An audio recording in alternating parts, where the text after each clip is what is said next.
All right, welcome back, ladies and gentlemen. It's your boy Razor from RazorTube coming at you with another Cycle Frontier update video. Today's topic, what we're going to get into, is the new patch that's coming out tomorrow, patch 1.1.0. And we're going to talk about some of the cheating and bug fixes and a little bit more news.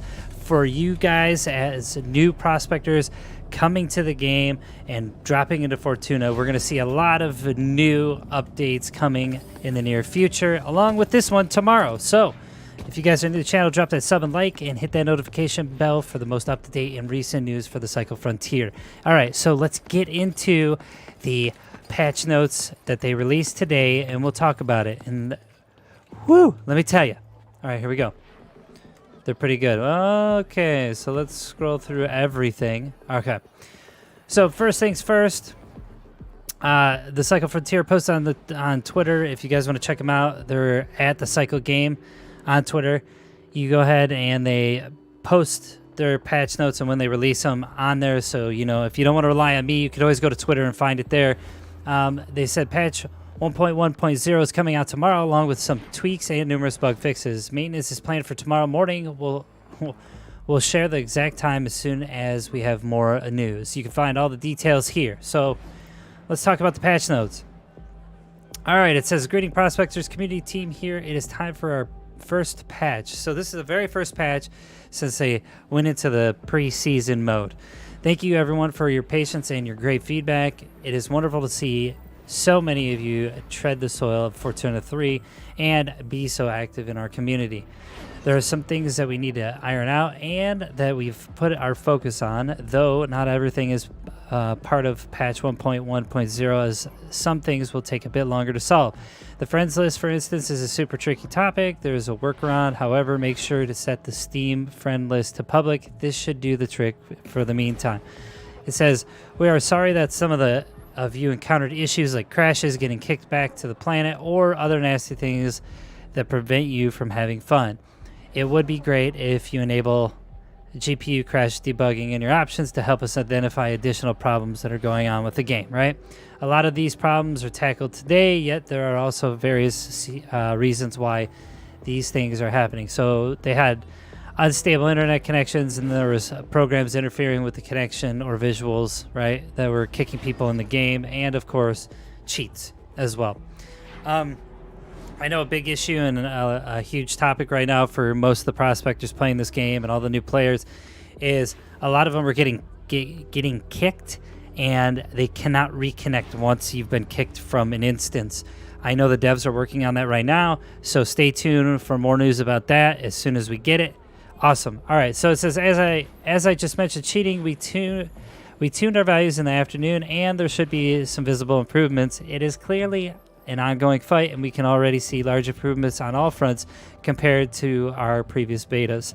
We will, of course, continue to tweak our systems along with new updates. Now, if you want to check out most people that have been banned, you can actually go to the Cycle Frontier Discord, and I'll have that in the description below, and you can actually check out what they post about, you know, cheaters and how many people have been banned, which, I mean, they just released a number recently. It was like 2,000 some odd players got cheated or got banned for cheating, which is pretty good. It shows you that these developers are dedicated and they're watching out for all these people trying to hack or cheat and whatnot, which is great, you know.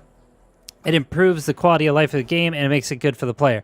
Anyways, this is performance is another topic that is not optimal for some of you. We found some things that we can fix that are currently tested and that will be part of the later patch 1.2.0. We've included some improvements for the 1.1.0 already. Talking about 1.2.0, this will also include some smaller adjustments to some of the weapons.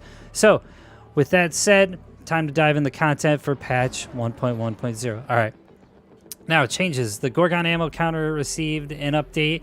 You can add a keybind to mute incoming audio, which is dope. You can also, they said they updated some of the in-game melee weapon icons. Also, small adjustment to the rail of the Advocate, so optics will look a bit nicer now. Faction campaigns received some love, and some of the hints, texts, and mission images received an overhaul to hint at the correct location. Mods and beacons unlock properly as well now. We've also adjusted some of the quest requirements to make them less annoying. Adjusted to the Fortuna Pass banner on the station. It looks a bit shinier now. A whole bunch of changes to our systems, the tech tree shops, to make interactions with these smoother and more reactive. Hopefully, you will encounter fewer issues with them with this patch. Tuned the ledge climbing a bit, thank God, because in this game so far, the only thing I've found wrong that doesn't run very smooth is when we're climbing a wall as a player. Sometimes it like hops a couple times in a row and you get caught in this animation over and over again. But that's good to know that they're going to fix it with the patch. It says climbing will feel smoother now. We will continue to monitor the situation. Awesome. So let's get to the bug fixes. They fixed an issue with the starting quest as some players got stuck when they dropped to the planet without finishing all their tasks from Batum first. So people would go to the guy at the bar and was like, hey, give me a quest, and then they couldn't fulfill those quests in order to move on to the next main quest in the game. So it says we also double checked, and you should not get stuck at any step now. We fixed a bunch of different crashes that can happen. Please make sure to check our FAQ and known issues section on the Discord if you still encounter some. The stim sound bug was fixed. Sweet. Dropping next to your evac is fixed. Dropping to Fortuna 3 is not an elevator ride. You need to make your way to your evac, which is nice because I'm going to drop somewhere and then I want to be able to scale the map to get stuff and then evac, right? I don't want to drop down and then all of a sudden be next to my evac when I have to run all the way to Water Labs and back to the science campus, right? So that's good, right? All right. Says that, which that also honestly enriches the PvP aspect of the game. So when you spread out the evac from the drop point, you have to get into encounters in order to get to your evac, which is nice. It says the construct failed issue in your quarters was fixed. If you want to have it built, it will happen. If an item is repaired, you cannot repair it again until it needs repair again. Don't fix what's not broken after all. So fixed an issue with the 2x and the 4x variable optic, and they fixed the text issue on the insurance screen. There were some flying syringes and med packs in the swamp camp. For safety reasons, gravity has been enabled again for those. So there's no more floating med pens. Sweet. You don't poke your eye out. Same for the floating mineral veins. They also should not clip inside of rocks anymore. Same for the floating grass as well. So waterfalls lost some of their magic. There were some that blocked the bullets. Wow, I never encountered that. They're still pretty though and wet, so you can get shot through waterfalls now. Green's Prospect Puzzle Room can get looted properly. The Blue Runner Trail VFX is visible again. The smoothing out some of the third-person animations of Prospect... stroking out.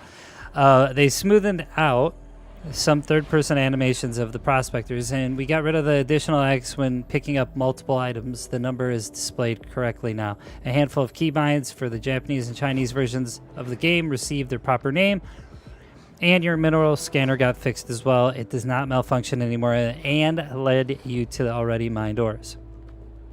They don't lead you to freaking mined ores already. That one I did run into, unfortunately. So small issues with sending and receiving friend and squad invites got fixed. As outlined above, the general issue might still happen. Sorry about that. The Crusher Caverns are rainproof now, and the lithium deposits behave properly after a storm, and you can interact with them, which is nice. It says, we are currently in the process of switching our player support tool to solve the issues that you are receiving late replies or that replies are getting stuck in the queue. We will let you know when that switch is made. Sorry for the wait. That is it for today, Prospectors. Thank you for being part of the Cycle Frontier launch and being a part of the community. We'll have some additional news of things to come in the next dev update video with our executive producer, Jonathan Lindsay, tomorrow, which is pretty awesome. So if you go to their page, you go to the bottom of this little post, you can find their Discord and their Reddit page for the Cycle Frontier. Anyways, that's it for me. Huge things coming for the Cycle Frontier. I'm going to enjoy all the new bug fixes, and I'm excited about all the capturing of the cheaters out there, because I know I've ran into a few of them that were quite annoying, but they're working on it, and that's pretty legit. I like this game. Definitely big hype over it. Anyways, if you guys are new to the channel, drop a sub and like, and I will hit you guys up with the next Cycle Frontier video or stream. Also, you can catch me as a new affiliate in the Cycle Frontiers program or content creator program. So I'm super excited about this game. Thanks for watching, and see you out there, Fortuna 3. Bye.